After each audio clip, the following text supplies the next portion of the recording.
नमस्कार। अ, अरविंद कुमार जी का बहुत स्वागत हमारे पीबीएच के पॉजिटिव मीडिया डायलॉग में। आपको मैंने वहां भी सुना था राजेंद्र भवन में 6 अगस्त को, जब हमारा अमृतकाल का सकारात्मक भारत लॉन्च हुआ था। It was a pleasure to me. जी जी। आपकी विद्वता दिखाई देती थी।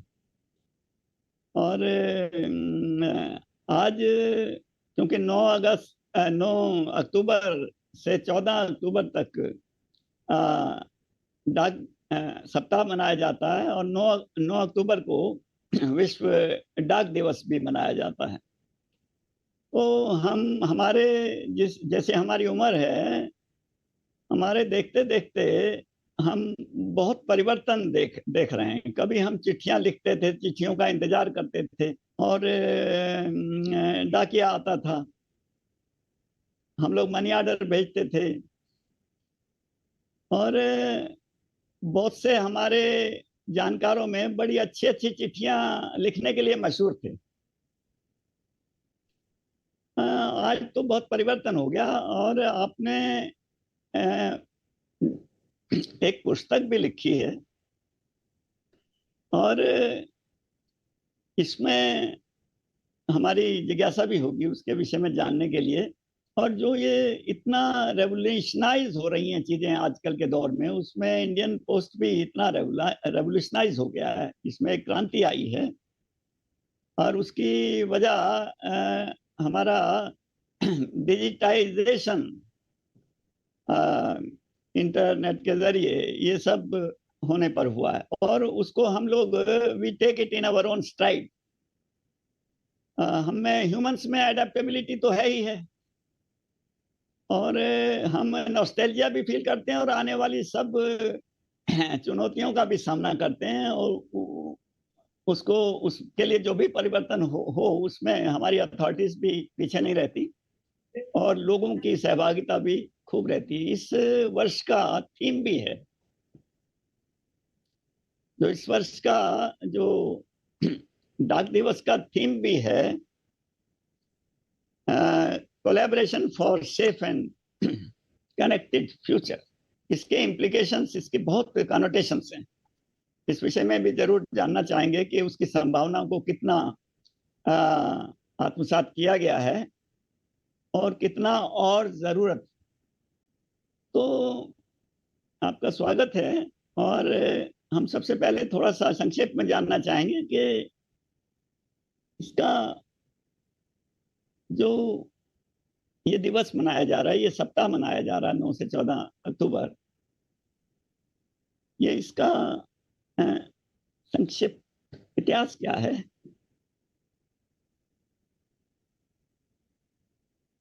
जी बिल्कुल। नमस्कार मलिक जी, और नमस्कार सबको जी। मेरा बहुत नमस्कार। नमस्कार जी। और आप सब जानते हैं कि ये जो पूरा 1 अक्टूबर के बाद का जो पूरा दौर है 15 तारीख तक, ये जी जी। पूरे भारत में भी और दुनिया के डाक प्रशासन में जी जी। इसकी याद की जाती है। भारत में इसको हम जब जो सप्ताह बनाए में भी जैसे अभी मलिक साहब कह रहे थे, उस सप्ताह में भी कोई दिन जो है वो सेविंग डे के नाम पर मनाया जाता है, चिट्ठी के नाम पर एक दिन मनाया जाता जी है, ऐसे अलग अलग सेवाओं के नाम पर मनाया जाता है। जी। लेकिन अगर आप एक ब्रॉडर रूप में तो विश्व डाक संघ काफी पहले बना। ये एक ऐसा संस्था रही है विश्व डाक संघ, जो इस कारण बनाई गई थी कि जो दुनिया भर से अलग अलग चिट्ठियां आती हैं, जैसे मान लीजिए हमने कोई एक चिट्ठी भेजी है अमेरिका के लिए, तो वहाँ वो कैसे डिस्ट्रीब्यूट होगी वहाँ का नेटवर्क तय करेगा, है ना। यहाँ से तो चली गई है, वहाँ उसका ट्रीटमेंट क्या होगा।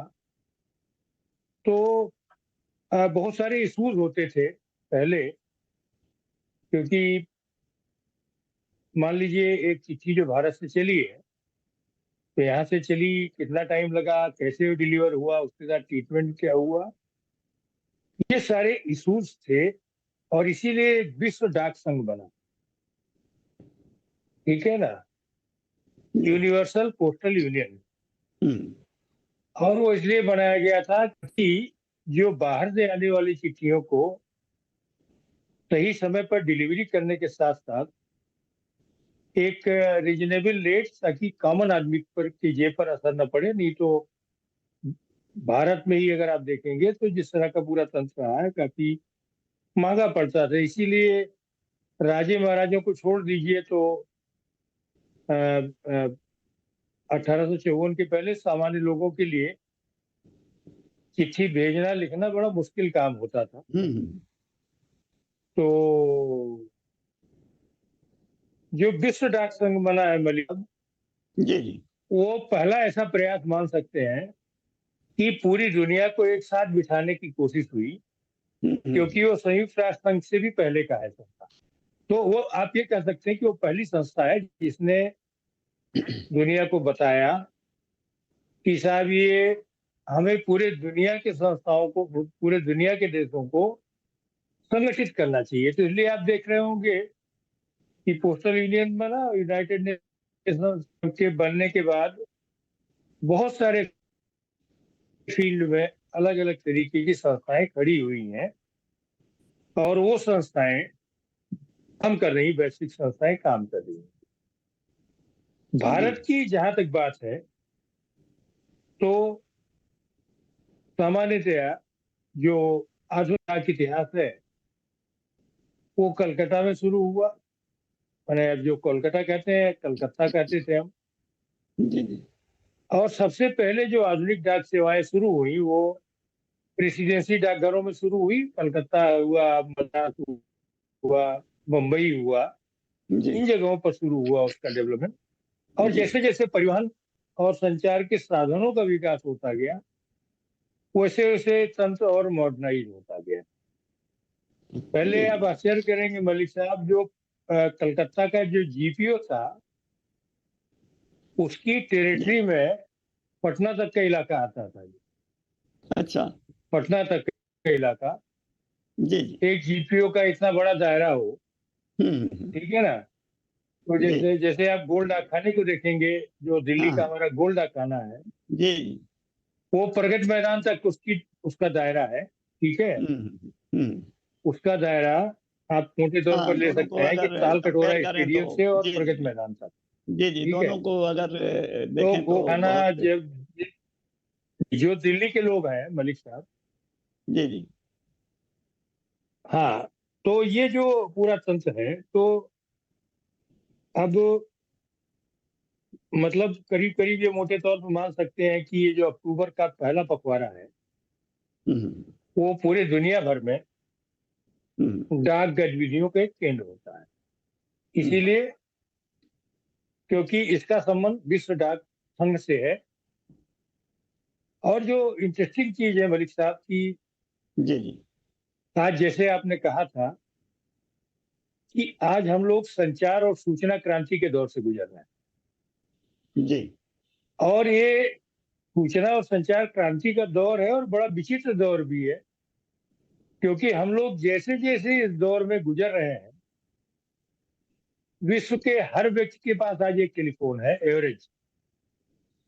जी 2014 में मलिक साहब, जी जी 2014 एक ऐसा साल है विश्व के मानव इतिहास का जी जब मनुष्य से अधिक टेलीफोन हो गए। हम्म हमारे देश में अभी अलग है, क्योंकि आपको अभी भी ऐसे लोग मिल जाएंगे यहाँ, ऐसे लोग भी मिल जाएंगे जिनके पास फोन नहीं है। ऐसे लोग हाँ भी हाँ हैं, ऐसा नहीं कि नहीं है, हम्म ठीक है जी ना। लेकिन आज की स्थिति में लोग फोन फोन 120 करोड़ हो गए हमारे यहाँ, ठीक है।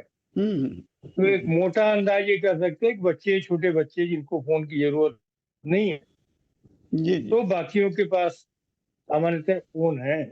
फोन है और दो दो फोन भी हैं। लेकिन एक अभी मन्ना जी जब कह रहे थे तो मुझे पहले आकाशवाणी, जी जी, दो दो है, पांच पांच है हाँ दिल्ली हाँ जैसे जगह में। जी जी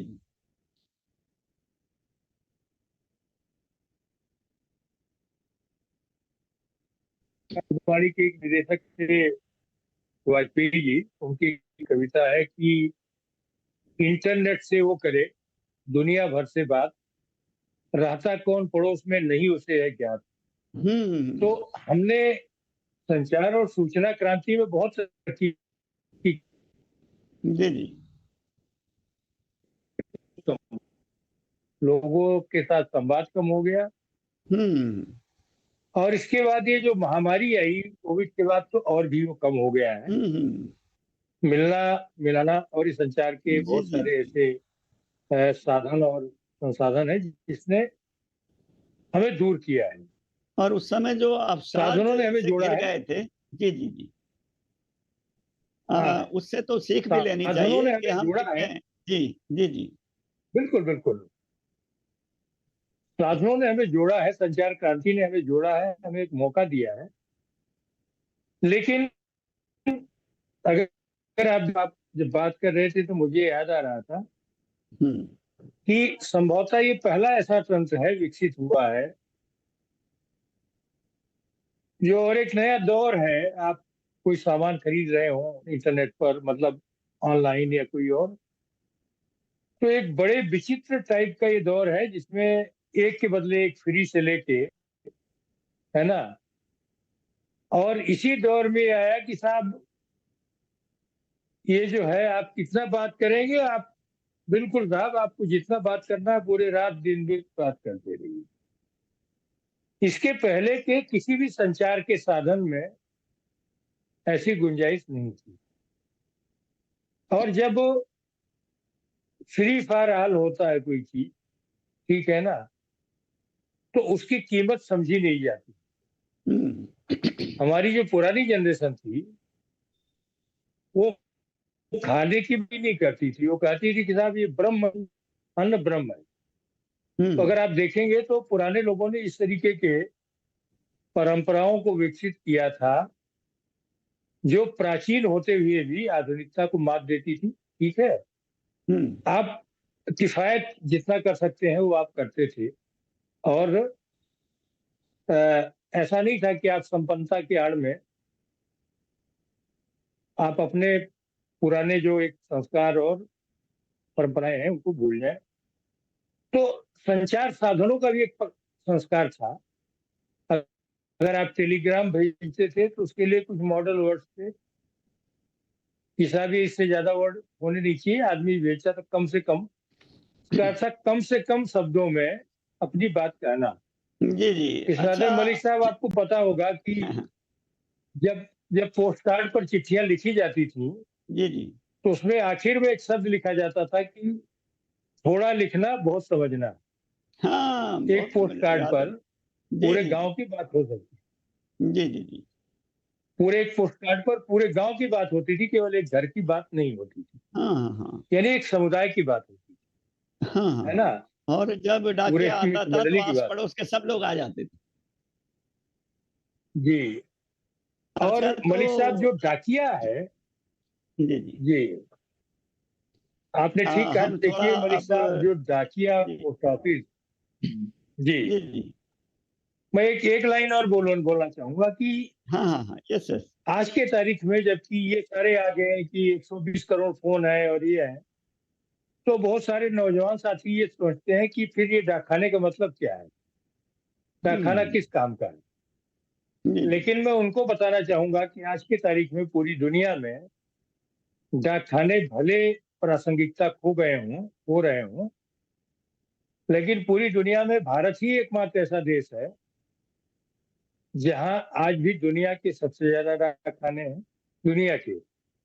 पूरी मेरे ख्याल दुनिया में 1.5 इस लाख से समय ऊपर है। 6,40,000 डाकखाने हैं, हाँ अच्छा। जिनमें जिनमें से नहीं, जी जी, छह लाख चालीस डेढ़ हजार के लाख, करीब 1.5 लाख है। डाकखाने हैं, 1.5 लाख है शायद। जिसमें से 1,60,000 के करीब हिंदुस्तान भारत में। जी, तो आप हाँ। उससे अंदाजा लगा सकते हैं। और डाकखाना केवल चिट्ठियों के आदान प्रदान का केंद्र नहीं है, वो ग्रामीण, अभी भी आज के तारीख में आप हमारे 90% डाकखाने ग्रामीण इलाकों हम्म। और ग्रामीण इलाकों में होने के नाते जो गांव के आदमी की जो बुनियादी जरूरतें हैं, चाहे वो सेविंग की हो, हाँ, चाहे वो जो है आपने जैसे मनी ऑर्डर का कहा है, तो अभी इलेक्ट्रॉनिक मनी ऑर्डर हो गया है।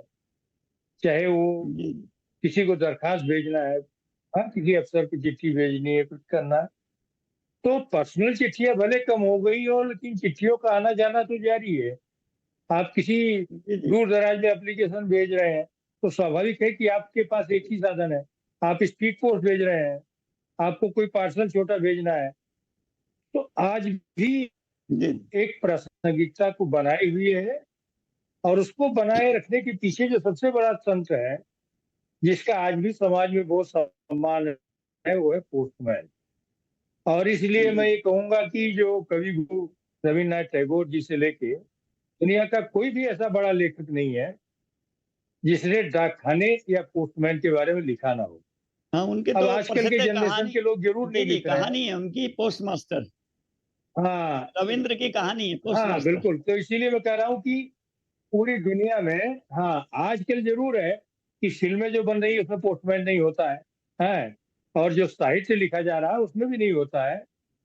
लेकिन इसके बाद भी उनके ना होने से एक कहावत है पुरानी कि अगर मुर्गा बाग नहीं देगा तो सवेरा नहीं होगा। ऐसा नहीं है, क्योंकि आज जो है, जो आप अभी शुरू में कह रहे थे कि आज के दौर में जो संचार और सूचना क्रांति के इस दौर में हमारा जो पीढ़ी है, पूरी की पूरी एक पीढ़ी, ये चिट्ठी विहीन पीढ़ी, ये बहुत कुछ हो रही है केवल इसलिए क्योंकि उसका चिट्ठियों से नाता टूट गया है। ऐसा लगता है मुझे जी।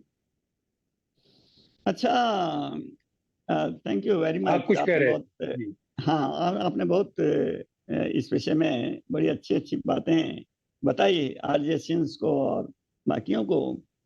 अच्छा, आपने एक पुस्तक भी लिखी है, उसके विषय में जी, बताइए, और किस प्रकार प्रेरित हुए लिखने में? कौन सा वो क्षण था जो आपने सोचा कि इस विषय में लिखना चाहिए? और साथ साथ ये भी बता दें कि हमारे तो बहुत से डाककर्मी जो जिनको सम्मानित भी किया गया है, उनके विषय में भी थोड़ा बताइए। और साथ में जो रीइन्वेंशन हो रही है, जी, जो बिल्कुल। कितने डिजिटाइजेशन कितना आगे बढ़ गया है पोस्ट ऑफिसेज में, और अब तो banking at door step of villagers का भी वो है, और वो कितना कारगर है, कितना फैल गया है। और कॉमन सर्विस सेंटर्स के रूप में भी अब ये काम कर रहे हैं। डायरेक्ट बेनिफिट ट्रांसफर और मोबाइल रिचार्ज और डायरेक्ट टू होम रिचार्ज और old age pension and so many other things they are doing, and in fact they are actually transforming themselves। और मैं ये भी चाहूंगा आपसे, इस विषय में विशेष चाहूंगा कि कोई भी संस्था होती है तो उसका पोटेंशियल काफी होता है, और हमेशा पोटेंशियल से कुछ कम इस्तेमाल हो रहा होता है। तो जैसे महात्मा गांधी अखबार के मार्जिन पे भी लिख देते थे। तो मैं एक विशेष टिप्पणी आपके अगले वक्तव्य के बाद ये भी चाहूंगा कि क्या हम अपने इतने अधिक संख्या के जो पोस्टमैन हैं, उनको क्या हम ट्रेन कर सकते हैं कि वो बड़ी वाइटल चीजें हैं जो हमारे गांव में बताने की जरूरत है, और बार बार बताने की जरूरत है कि कैसे वो इको सेंसिटिव हों। वो तो पहले भी शहरों से ज्यादा ही हैं, लेकिन फिर भी आधुनिकता का कुप्रभाव उन पर भी पड़ रहा है। तो किस तरह इनको ट्रेन किया जाए? और इतनी बड़ी संख्या है हमारे पोस्ट ऑफिस की, और फैले हुए हैं, लाखों गांवों तक पहुंच रहे हैं, और ज्यादातर वहीं पर हैं। तो कैसे इनको इको सिस्टम के बारे में बहुत महत्वपूर्ण सिंपल बातें बार बार बताएं जब वो उनके संपर्क में आते हैं। और क्योंकि ये थीम भी है हमारी कि collaboration for you see collective and connected future and safe future. उसके लिए हम अगर उस क्षमता का, ये मैंने जैसे संकेत किया कि मार्जिन में भी लिखते थे, हमारी जो इतनी बड़ी ये एक टीम है, उसको हम जैसे हाइजीन हाइजीन है, अगर अगर हम थोड़े थोड़ी हाइजीन भी बता दें तो गांव वालों को बहुत सी बीमारियों से निजात मिल जाएगी। तो इनका उस तरह उपयोग किया जा सकता है। इस विषय में भी आपकी टिप्पणी मैं जरूर चाहूंगा। और कृपया ये बताएं कि आपने जो ये पुस्तक लिखी, किस क्षण में प्रेरित हुए, क्या सोचकर आपने ये लिखी? कुछ तो आभास हो ही रहा है मुझे आपके बोलने से भी। धन्यवाद। जी बिल्कुल, प्रेरित का तो ये रहा मलिक साहब कि मैं अपनी पढ़ाई जब कर रहा था इलाहाबाद यूनिवर्सिटी में, अच्छा। तो उस समय हमारे हॉस्टल में एक पोस्टमैन आते थे। अच्छा। तो बेसिकली किताब का किताब की प्रेरणा जो है वो एक पोस्टमैन है। क्योंकि एक लंबी कहानी है, इसलिए मैं यहाँ नहीं कहूंगा, केवल ये कहना चाहूंगा कि एक मैन जो कि अपनी बीट के प्रति इतना कमिटमेंट उसका रहा है कि एक एक आदमी के साथ उसका एक निजी संबंध बना। और बाद में जब मुझे पता चला कि नहीं, ये तो आदमी बहुत कम पैसे हासिल करता है, इसके बाद भी ये पूरे समाज को अपने साथ लिए सुख दुख में साथ खड़ा है, तो मैं धीरे धीरे जुड़ा उस संस्था से। तो मुझे पता चला कि एक व्यक्ति नहीं है, आज भी उस विभाग में जो माहिर है वो इसलिए भी है क्योंकि वो सीधा संवाद रखता है ना लोगों से। जब आप सीधा संवाद रखते हो, आप किसी व्यक्ति से अपने बीच में रोज मिलते हो, तो अपने आप में एक रिश्ता हो जाता है। और रिश्ता यही तो होता है मनुष्य। अब मन्ना जी हमारे मित्र है, तो कभी तो हम मिले होंगे ना।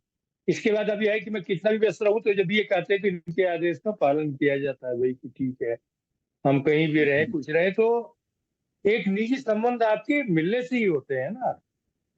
तो खैर वो कहानी ये है कि एक पोस्टमैन इलाहाबाद के दया शंकर शुक्ला जी उनका नाम था, अब नहीं है इस दुनिया में, वो उसकी प्रेरणा थे।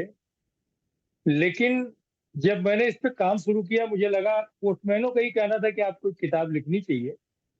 उसके पहले मैं जनसत्ता अखबार का एक करस्पॉन्डेंट था, और कुछ डाक विभाग पर मैंने ऐसा लिखा कि प्रशासनिक अधिकारी लोग नाराज हो गए, तो मेरी चिट्ठियां, मेरी टेलीग्राम सब सेंसर होने लगे, कोई जा नहीं रहा था अखबार में। तो लेकिन जो पोस्टमैनों की यूनियन है, इन सब लोगों ने मुझे मदद किया और मेरा काम चलता रहा। तो मैंने काम शुरू किया, लेकिन इस काम को जो अंजाम देने का काम हुआ कि 1997 का साल, आपको याद होगा मलिक साहब की, उसी साल धीरे धीरे मोबाइल फोनों का प्रसार तेजी से बढ़ा यहाँ भारत में। जी। और 95 में मोबाइल आ गए थे, लेकिन 97 के बाद थोड़ा ग्रोथ उसकी होनी शुरू हुई। और चूंकि इनकमिंग आउट गोइंग दोनों के पैसे देने थे, काफी महंगे थे, तो वो ग्रोथ स्लो थी। लेकिन उसके पहले मैं मलेशिया गया, तो वहां मैंने जो देखा उसका मोबाइल क्रांति का इम्पैक्ट एक, तो मैंने वहाँ डाकखानों में जाकर, तो मुझे पहले लगा कि भाई ये तो पोस्टल सिस्टम पर असर डाल रहा है ये मोबाइल।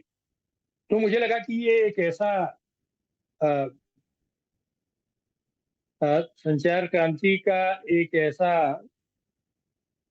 दौर आ रहा है जो हमारे हजारों सालों की परंपरा है उस पर असर डालेगा। क्योंकि अगर आप डाक इतिहास की बात करेंगे तो हजारों साल पुरानी ये परंपरा तब से चली आ रही जब मनुष्य ने लिखना सीखा है और संवाद करना सीखा है, ये आज से नहीं है।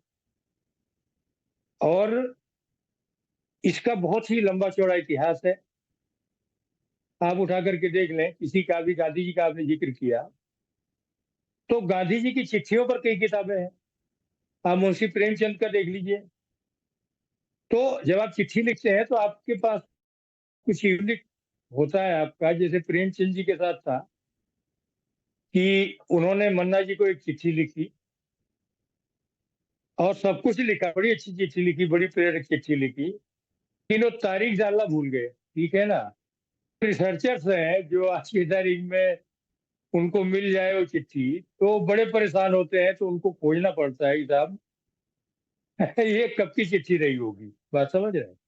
तो ऐसा बहुत सारे लोगों की बहुत यूनिक टाइप की। तो मैं ये कहना चाहूंगा कि मलिक साहब, मैंने मेरी जो किताब आई, संयोग ऐसा रहा कि उस समय भारतीय डाक के 150 साल मनाए जा रहे थे। और मैं यहाँ आपको दिखाना भी चाहूंगा। मूल रूप से मैंने ये किताब हिंदी में लिखी है, दिख रही है ना? ये किताब जो है देख ये पा हिंदी रहे में हैं। है, ठीक है? जी जी ये हिंदी में है।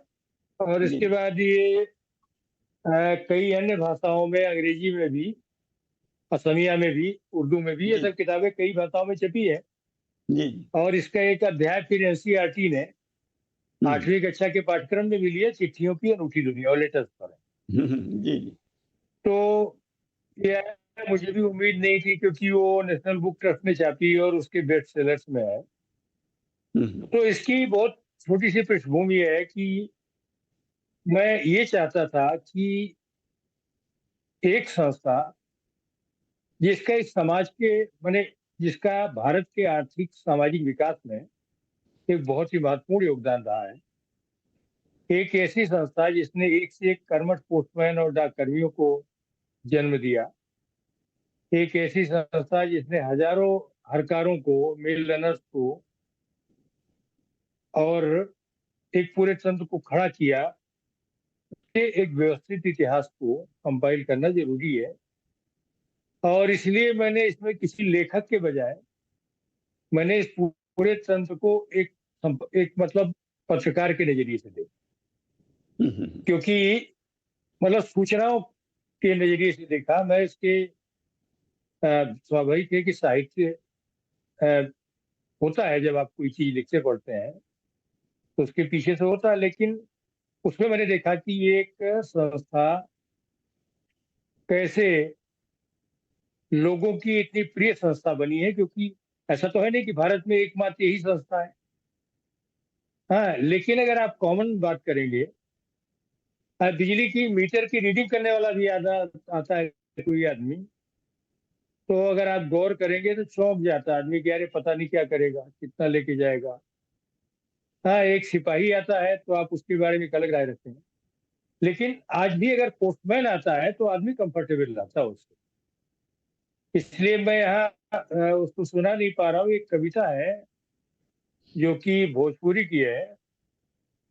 उसका उसका सारांश ये है कि चाहे वो थानेदार आता है, चाहे वो पुलिस वाला आता है, चाहे वो पुरकमीन जो गांव में होते थे, लैंड वगैरह, रेवेन्यू वगैरह को, है, बोले ये सब लोग जब आते हैं तो छाती धड़कने लगती है कि साहब ये पता नहीं क्या करने आए हैं। ठीक है, गांव में जब आते हैं तो जो राइटर है वो आगे लिखता है वो कि तुम्हें देख कर मन जुड़ा, मतलब वो भोजपुरी में, तो उसमें उसका अर्थ ये है कि आपको देख करके बिल्कुल तबीयत मैंने मन हाँ, मन गदगद ठंडा हो होता जाता है, है। यानी कि हाँ, यस, और हाँ, मन जुड़ाता है।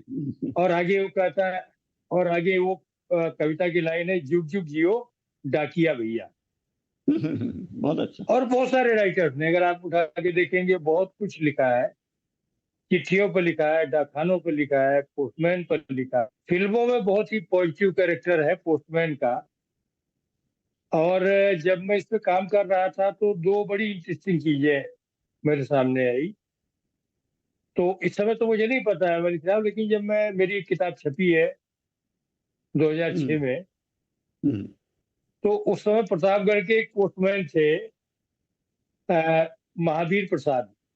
उनके हम्म। बारे में ये पता चला मुझे कि वो उस समय जो पेंशनर है, वो भारत के ओल्डेस्ट पेंशनर हैं, अच्छा। जो कि 2006 में 5 में जिंदा थे वो, और हम्म 1925 में रिटायर हुए थे वो। समझ रहे हैं? अच्छा। तो बाद में जब मैंने ओहो। वहां पता किया तो उन्होंने कहा नहीं साहब, ये पोस्टमैन जो है, इससे इससे ज्यादा लोग चलते नहीं है, समझ रहे हैं? इससे ज्यादा लोग चलते फिरते हैं, देखिए वो ज्यादातर टाइम पैदल चलता रहता है, साइकिल से चलता है, हाँ, बिल्कुल बिल्कुल। या जैसे भी बिल्कुल चलता बिल्कुल। हो, उससे ज्यादा तो कोई चलता नहीं। ठीक है? तो हम्म। इसलिए उसकी जो सामने हेल्थ है, वो भारत के किसी जी भी जी जी। व्यक्ति से ज्यादा अच्छी होती है, इसलिए वो एक लंबा जीवन जीते हैं। जी जी जी, और बहुत उनके अच्छा, साथ बड़ा समाज की रोचक शुभकामनाएं भी बात होती बताई है। अभी आपने। भी देख लीजिए, जी जी। हाँ, गांव गांव ग- गांव वगैरह में जाते हैं हम्म। तो कोई न कोई, हाँ, पोस्टमैन आया तो कुछ न कुछ आदमी उसको देने की कोशिश करता है। जैसे मान लीजिए मेरे घर में, मैं किसान हूँ और मेरे घर में मूली है या कुछ ऐसा साग सब्जी मेरे पास है, कुछ नहीं है तो कोई जो है वो गरीब महिला, उसको लग रहा है उसने लौकी और कद्दू ही उसके उस पर है, तो भैया रुको, तोड़ के एक दे रही इसने बस है। कोई बूढ़ी औरत है, कह रही नहीं था, और दूध पी के जाओ। तो ये जो चीज है ना, लेकिन अगर आप गौर करेंगे तो आज भी भारत सरकार में सबसे निचले पायदान पर ग्रामीण डाक सेवक बैठा है। अगर आप सम्मान देने के भारत सरकार में कैबिनेट सेक्रेटरी को होगा, उससे कम नहीं मिलता उसको। वो नीचे के तंत्र में वही भारत सरकार है, नीचे के तंत्र में वही भारत सरकार है, वही पहचान है। और इसीलिए आप उठा करके देख लीजिए वो सारी, मैं आपको बताऊं कि बीच में जब डॉक्टर मनमोहन सिंह जी की सरकार थी तो एक सर्वे हुआ कि साहब ये जो कानूनी जानकारी देनी है नीचे, उसके लिए क्या किया जाए, टीचर लोगों को इन्वॉल्व करें, क्या करें। तो उसका एक सर्वे हुआ, तो उस सर्वे में ये पाया गया कि नहीं साहब, आप इसमें पोस्टमैन को इन्वॉल्व करो, क्योंकि उसकी कई बातों पर आज भी सबसे ज्यादा लोग गौर करते हैं। ठीक है। और गौर करने के, मलिक साहब देखिए, ऐतिहासिक कारण है। ऐतिहासिक कारण इसलिए है क्योंकि वो घर घर की खबरें जानता था जब लिटरेसी नहीं थी। आप जानते होंगे अच्छे तरीके से, जी जी। जब साक्षरता नहीं थी तो लोगों के पास चिट्ठियां आती थी, चिट्ठियां पढ़ना नहीं आता था। हम्म। तो घर के अंदर बैठ करके, हाँ, पर्दे के अंदर वो औरतों को चिट्ठी पढ़ के सुना वो रहा। ठीक है। बांचता था, आप और घर के वो अंदर, हर उनके आदमी तो उनके जा लिए नहीं लिखता भी सकता, था। और लिखा भी था। लिखता भी तो था आप उनके ये लिए। समझ लीजिए, तो जब आप घर के अंदर चिट्ठी, हाँ, जब आप घर के अंदर चिट्ठी लिख रहे हैं तो इसका मतलब है कि बहुत सारी कॉन्फिडेंशियल चीजें भी है जो आपकी जानकारी में है। जी जी जी। और तो इसलिए अगर वो, आप देखेंगे तो एक घर की खबर वो दूसरे घर में फैलाने का काम नहीं करता था। ना ना ना। जैसे बहुत सारे लोगों के बारे में कहा जाता है ना, हम्म। हमारे यहाँ तो ये भी है कि बहुत सारी कम्युनिटीज के बारे में कहा जाता है, साहब इनको बता दो कुछ, बाकी किसी और को बताने की जरूरत नहीं है, आपको ये अपने आप है। लेकिन पोस्टमैन के साथ एक अलग तंत्र रहा है, वो कभी भी उसने इस तरह का, तो जो पोस्टमैन का जो पूरा तंत्र है ये हजारों सालों से एक विकसित हुआ तंत्र है। और जो पोस्टमैन के पहले की जो संस्था रही है उसको हरकारा बोलते थे, मेल रनर। हम्म। तो ये मेल रनर्स भी वो केवल चिट्ठी पहुंचाने वाले लोग नहीं होते थे, वो सबसे अच्छे तैराक होते थे, सबसे तेज चलने वाले व्यक्ति होते थे, जी जी और सबसे साहसी लोग भी होते थे, जी जी। है ना। क्योंकि अच्छा। आज के 100 साल, 150 साल पहले, जी जी जी, कितने कठिन रास्तों से उनको गुजरना हाँ, होता बिल्कुल था, बिल्कुल। कितने पहाड़ों से होके जी गुजरना जी। पड़ता अच्छा। था, कितने नदी नाले पार करने, तो इसलिए जी जी बहुत जी। बहुत रोचक बातें सुनने को मिल रही हैं आरजे सिंह को। और थोड़ा सा ये बताएं कि एक दो ऐसे एग्जाम्पल बताएं जिनको विशेष सम्मानित किया गया हो, ऐसे डाक कर्मियों के बारे में संक्षेप में बताएं जरा। शायद आपने अपनी पुस्तक में जिक्र किया है। नहीं, हाँ, मैंने एक चैप्टर उसमें लिखा है, जी जी मलिक साहब, दिग्गजों की कर्मभूमि। जी जी जी। तो अगर आप उस चैप्टर में जाएंगे तो बेसिकली बाहर की दुनिया को ये नहीं पता है कि जो हिंदुस्तान के बहुत बड़ी बड़ी हस्तियां, बड़े बड़े लोग, जी जी। अभी आपने सुना होगा देवानंद का जन्मदिन मनाया गया है ना। हम्म। तो लेकिन लोगों को ये नहीं पता कि देवानंद साहब भी पोस्टल एम्प्लॉय थे, हाँ, यस यस। वो डाक विभाग में काम करते थे। और जी जी देवानंद जी। नहीं, बहुत सारे लोग हैं। हम्म। हाँ, वो बहुत सारे लोग हैं। हाँ। तो मैंने उसमें जो चैप्टर का नाम दिया, दिग्गजों की कर्मभूमि। कोई बस तो के कंडक्टर डॉक्टर थे। सीवी रमन को, जी जी। हाँ डॉक्टर सीवी रमन, जो कि नोबेल पुरस्कार मिला, हाँ भी डाक विभाग में थे वो। हाँ। हैं। उसके बाद जो है अमी भूषण मजूमदार, राजेंद्र सिंह बेदी, जिन पे हम्म, इतना सारा, हाँ। दीन बंधु मित्रा, शिवनाथ हम्म, जी, हम्म, वहां से लेकर के एक बड़ी लंबी चौड़ी है, लेकिन जी ये जी तो वो लोग जी हैं जी। जो लिटरेरी लोग हैं। हम्म, लेकिन यहाँ जो है मलिक साहब, एक मेघदूत पुरस्कार दिया जाता है, जी जी। अच्छा, पोस्टल 1 मिनट डिपार्टमेंट आपको देता मैं है रोक कर एक क्वेश्चन कुछ करना लोगों। चाहता हूँ। 1 मिनट जी आपको एक क्वेश्चन जी करना चाहता हूँ। देखिए, जी जो जी आपने जी जी जिन साहित्यकारों का आपने जिक्र किया, जी अ, क्या डाक खाने में या पोस्ट ऑफिस में काम करने पर जहां इतनी जी चिट्ठियां आती हैं और एक प्रकार का फोक लिटरेचर ही एक प्रकार का वो है देखा जाए तो, क्या इसका कहीं आप मान सकते हैं कि कोई इन्फ्लुएंस उन साहित्यकारों पे पड़ा होगा? नंबर एक। और इसलिए भी पूछ रहा हूँ कि आइंस्टाइन जो है पेटेंट पेटेंट ऑफिस में काम करते थे, जहाँ साधारण पेटेंट्स के लिए कभी कभी तो रिडिकुलस भी होता है, लेकिन उसका जरूर उनकी फर्टिलिटी पे जरूर असर पड़ा है। तो मुझे लगता है कि डाकखाना एक ऐसी जगह है जहाँ बिखराव में तो है, वो कम्पैक्ट तो नहीं है साहित्य, लेकिन वहाँ साहित्य है जरूर। देखिए मलिक साहब, आपने ये देखा होगा, आपने भी, जिसको कहिए, जो एक कहावत है पुरानी की, ये बाल जो है ये धूप नहीं सफेद किए हैं आपने भी, बहुत कुछ घूमा घामा है, देखा देखा है आपने भी।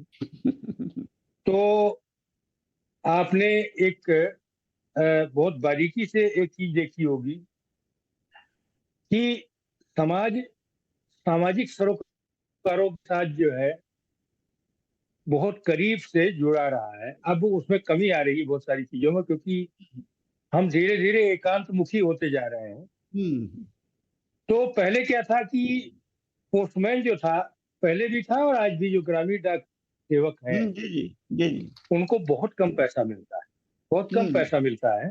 हम्म लेकिन उनको जो सम्मान मिलता है, मैं अपने दर्शकों को एक कहानी बताना चाहूंगा, अभी की ताजा कहानी है। हमारे पार्लियामेंट हाउस में एक पोस्टमैन अभी 2 साल पहले, कोविड के पहले, उनका नाम है राम शरण जी। ठीक है साहब। जी जी। तो पोस्टमैन संसद भवन, इसको टाइप, और इसके बाद पाएंगे कि हिंदुस्तान की जितनी जुबानें हैं, जितनी भाषाएं हैं, उसमें उस आदमी के बारे में कितना लिखा गया है।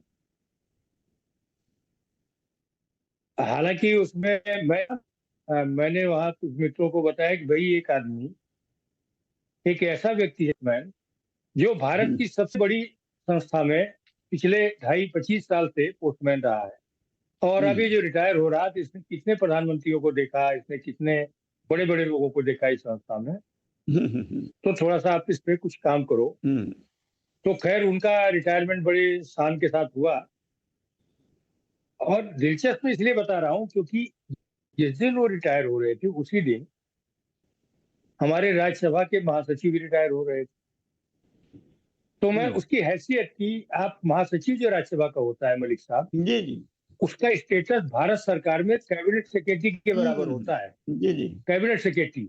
जी जी तो आप इससे अंदाजा लगा सकते हैं कि भारत में सरकारी ओहदे पर सबसे बड़ा अफसर, जी जी जैसे प्रधानमंत्री वैसे ही कैबिनेट सेक्रेटरी, ठीक है, अपने, जी जी। मतलब एक आईएएस अधिकारी जो सबसे ऊंचे ओहदे पर रिटायर होता है, तो वो है कैबिनेट सेक्रेटरी। तो वो हो रहा था। मैं मलिक साहब, अगर आप उसको देखेंगे तो पाएंगे कि अगर उनका कहीं इतना बड़ा खबर छपी है ना, तो उसकी पूरी जो है, उसकी 20 गुना ज्यादा खबर उसकी छपी है। तो आप इम्पैक्ट से समझ सकते हैं, क्योंकि मैं नहीं कि कोई एक पोस्टमैन क्या प्रायोजित कर लेगा, लेकिन उसकी अपनी एक जो सामाजिक उपयोगिता है, हम्म। तो समाज एक में उसका आत्मगौरव एक अपना जाग जाता है मनुष्य हैसियत, का। सम्मान। बिल्कुल, बिल्कुल। और देखिए आत्मगौरव केवल इससे नहीं आ जाता कि हाँ, आप साहब सरकार में हैं, आप पोस्टमैन हैं। नहीं अरे इसलिए इसलिए नहीं। आता है क्योंकि आप हाँ, जुड़े हुए हैं। और आपने जिनका बिल्कुल, ज़िक्र बिल्कुल। किया, देखो खबर बिल्कुल। इनका, जी, जी, जी। वो सामान्य लोगों के साथ जुड़े थे, जी, जी। सामान्य लोगों के सुख-दुःख के साथ जुड़े थे। जी, जी। यहाँ मैं एक छोटी-सी कहानी बताना चाहूँगा कि एक पोस्टमैन, एक फौजी का बेटा, मतलब एक फौजी अपनी माँ को मनी ऑर्डर भेजता है। हुँ, एक सच्ची कथा है हुँ, हुँ। और मैं इसके ज़्यादा विस्तार में नहीं जाऊँगा, मैं उसके हाँ, हमको पूरे समय सीमा का घटनाक्रम को भी जानता ध्यान हूँ। रखना है। और हाँ, बस खत्म करूँगा इसको। जी, जी, जी, जी। एक फौजी अपनी माँ को मनी ऑर्डर भेजता है, जी, जी। लगातार भेज रहा है। जी, जी। अचानक एक टेलीग्राम आता है और पता चलता है वो शहीद हो गया। हुँ, हुँ, हुँ, हुँ। और उस माँ को तकलीफ ना हो, उस सूचना को रोकता है, ठीक है? हुँ, हुँ, और वो मनी ऑर्डर जारी रखता है, ठीक है? हुँ, हुँ, बहुत समय के बाद माँ को पता चला और मनी ऑर्डर अपने पास से देता है हुँ, हुँ, हुँ, कि माताजी आया हुआ। हुँ, हुँ।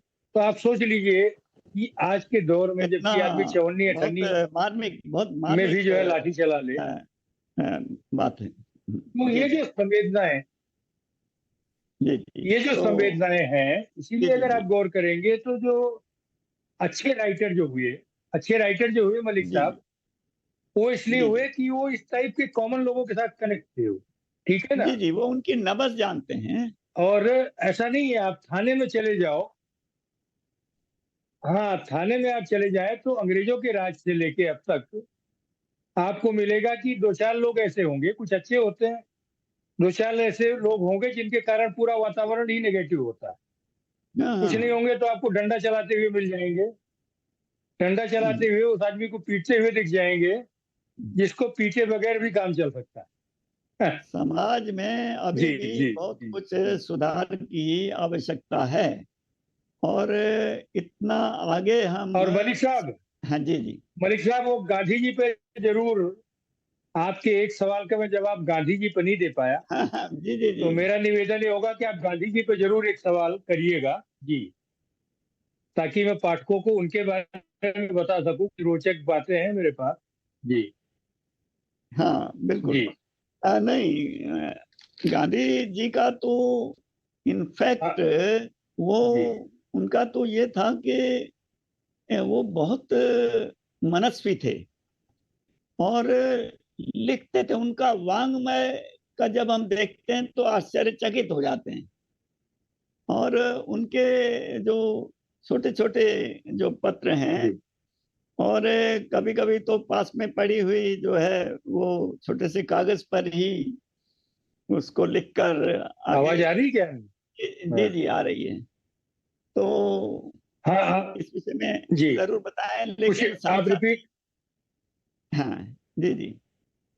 तो गांधी जी का देखिए तो बहुत गांधी जी को जी, जी, जी। जी। उनका तो बहुत ज़्यादा देखिए गांधी जी जी, की जी। बोलिएगा। मतलब गांधी जी को कई बार खबरें आती रहती हैं अगर आप जी, क्या आवाज़ मिल रही है मेरी? जी हाँ, आ रही है। देखिए इसमें जो बोलिएगा। गांधी जी का है आपने कहा, तो आज भी गांधी जी का जो पूरा व्यक्तित्व आज भी जो गांधी जी का व्यक्तित्व है, वो सर्व समाज के लिए बहुत प्रेरक व्यक्तित्व है। हुँ, हुँ, क्योंकि वो अपने दौर में जबकि उनके पास संचार के बहुत सीमित साधन थे, हुँ, उन्होंने संचार के सभी साधनों का उपयोग किया। हुँ, चाहे वो परंपरागत साधन हो, हुँ। चाहे उस दौर के आधुनिक साधन हो। जैसे टेलीफ़ोन, अगर जी, आप जी। कभी वर्धा में जाएँ तो वहाँ एक टेलीफ़ोन रखा हुआ है। जी, जी। वो पता चला कि वायसराय ने वो टेलीफ़ोन लगवाया था जी, जी। कि साहब हमें ज़रूरत पड़ती है तो हमें एक टेलीफ़ोन जो है। हुँ, हुँ, हुँ। लेकिन आप ये देखें हमारे दर्शकों को ज़्यादा जानकारी नहीं होगी इस बात की कि गांधी जी जो इतने बड़े संचारक बने थे, उसमें उनकी चिट्ठियों का सबसे बड़ा योगदान था। अभी भी आप हुँ, देख रहे होंगे कि दुनिया हुँ, भर में उनकी चिट्ठियाँ हर साल कुछ न कुछ मिलती रहती हैं, कहीं न कहीं। हुँ, हुँ, हुँ। पूरी दुनिया में आज भी। जी, जी, जी। और सामान्य जीवन में उन्होंने इतने सादगी के साथ जिया है कि उनका जो संग्रहालय भी बना है उसमें क्या मिलेगा आपको, उनका कोई चप्पल रखा हुआ है, मैंने है, कोई उनका ऐनक रखा हुआ है, उनकी कलम रखी हुई है, पेंसिल रखी हुई है, ठीक है।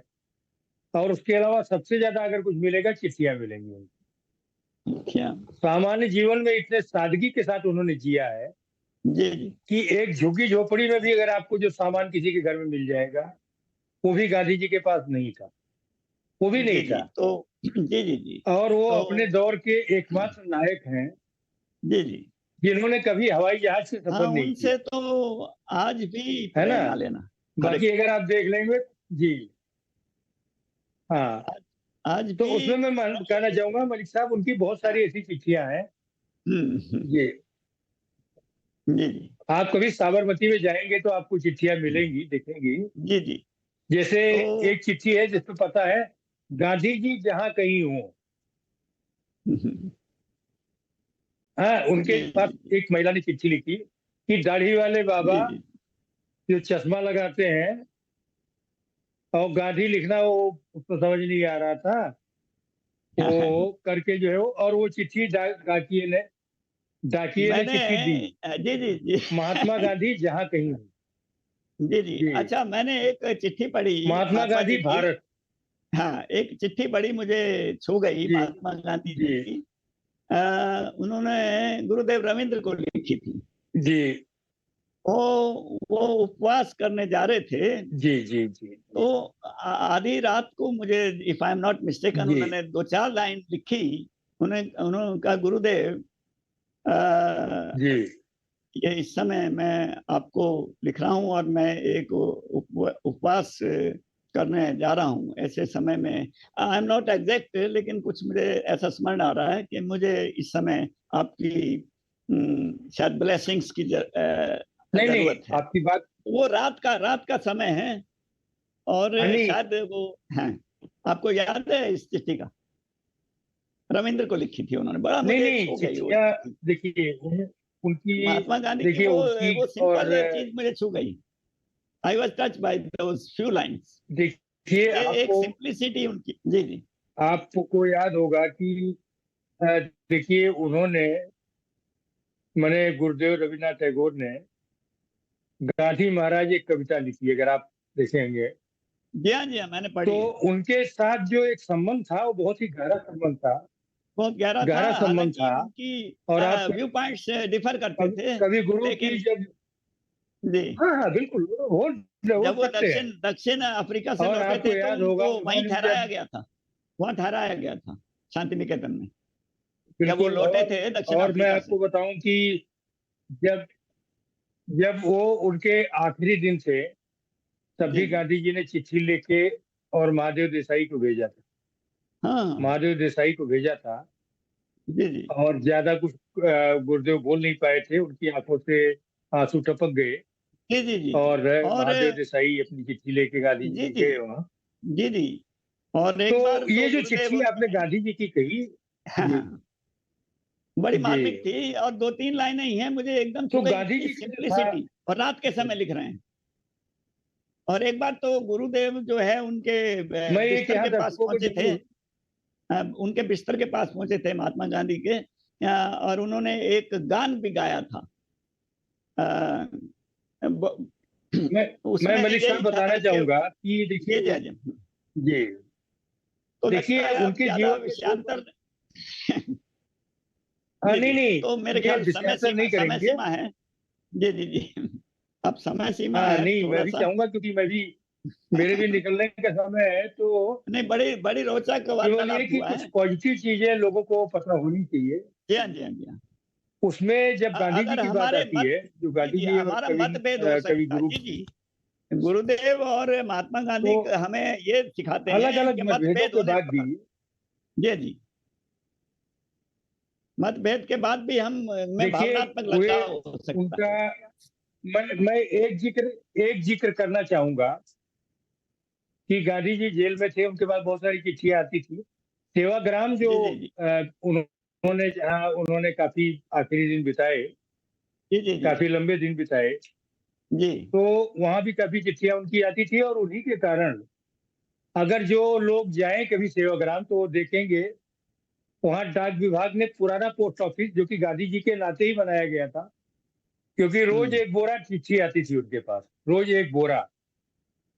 और गांधी जी जी हर जी चिट्ठी को देखते थे, उसका जवाब देते थे। गांधी जी एक एक दिन में 80-80 चिट्ठी लिख देते थे हाथ से। बहुत बहुत उसके अलावा विपुल लिखा है राजकुमारी उन्होंने, अमृत कौर, महादेव देसाई। बहुत विपुल लिखा है।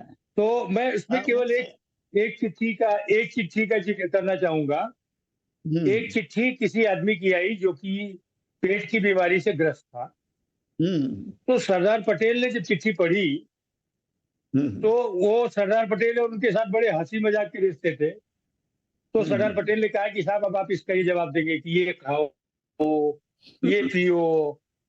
और उन्होंने चिट्ठी फाड़ दी। बोले आप ऐसी चिट्ठियों का कब तक जवाब देते रहेंगे? तो गांधी जी ने कहा कि तुमने चिट्ठी तो वो चिट्ठी मैंने पढ़ ली है और उसका जवाब मैं लिखूंगा, ठीक है, और इसके बाद भी लिखूंगा, क्योंकि तुम लोग ये कह रहे हो। मुझे लगता है कि हर आदमी के दिल में एक सवाल होता है, उसका जवाब होना चाहिए, मिलना चाहिए। अगर हम नहीं देंगे तो वो क्या सोचेगा? ठीक है ना? फिर वही जी उन्होंने जवाब अच्छा, दिया। जी जी जी जी अरविंद तो ये वन वे ट्रैफिक नहीं होता, कभी भी वन वे जी ट्रैफिक जी नहीं होता। जी। जी जी। जी जी मलिक साहब, अरविंद कुमार सिंह जी से, आज आप कुछ वरिष्ठ कह रहे थे। पत्रकार हैं और लेखक हैं, उनसे आज आरजेएस पीवीएच का पॉजिटिव मीडिया डायलॉग हुआ है। इनका समर्थन मिलता रहा है आरजेएस को अनेक वर्षों से। और आज मन तो करता है इनसे बहुत समय बातें इनकी सुनती रहें, लेकिन we have this time constant, तो हमको यहाँ अपनी वाणी को विराम देना पड़ेगा। और हम बहुत we are thankful to Arvind Kumar लेकिन क्या सिंह जी एक शब्द फॉर। में बोल सकता हूँ अपने दर्शकों को? जी जी जी जी जी जी जी बोलिएगा। मैं एक आखिरी बात कह के सबको हाँ जी जी निवेदन ये जी जी करूंगा जी कि आप कितने भी व्यस्त हो, जी जी जी लेकिन कुछ भी कभी भी मन की बात कहनी हो, अच्छे से कुछ हम्म, करना हो, अपने दोस्त को लिखना हो, अपने परिवार के जी किसी जी को लिखना हो, जी जी तो बहुत सोच विचार करके साल में 2-4 चिट्ठी लिखना मत भूलिए।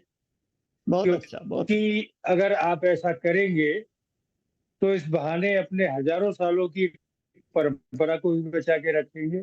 बहुत अच्छा और चिट्ठी संदेश है। लिखना काम नहीं होता। चिट्ठी लिखने का मतलब है कि आप ओन कर रहे हैं। आपकी हैंड राइटिंग जो होगी, उसका जो इमोशनल अटैचमेंट होगा, वो जी जी मोबाइल जी से जी भेजे हुए संदेशों का नहीं हो सकता। इस नाते अच्छा होगा कि और विश्व डाक विचारों का दिवस पर परिष्कार होता है। जी जी आप जी सब जी एक बहुत अच्छा संकल्प ले संदेश लें है। बहुत कि अच्छा नहीं ज्यादा तो साल में एक चिट्ठी लिखेंगे, उसकी कॉपी रखिए। और अगर आप और उस डाक से ना भेजना चाहें तो आजकल तो मोबाइल है, आप उसी पे भेज दीजिए, लेकिन हाथ से लिखिए, हाथ से लिखिए। जी। Thank you very much. जी, बहुत धन्यवाद। आपने आज समय दिया हमको। और हम तो चाहते हैं कि आपको बहुत सुनते रहे, इतने रोचक ढंग है आपको, आपकी अभिव्यक्ति का। पर आज हमको यहीं पर विराम देना होगा। नमस्कार।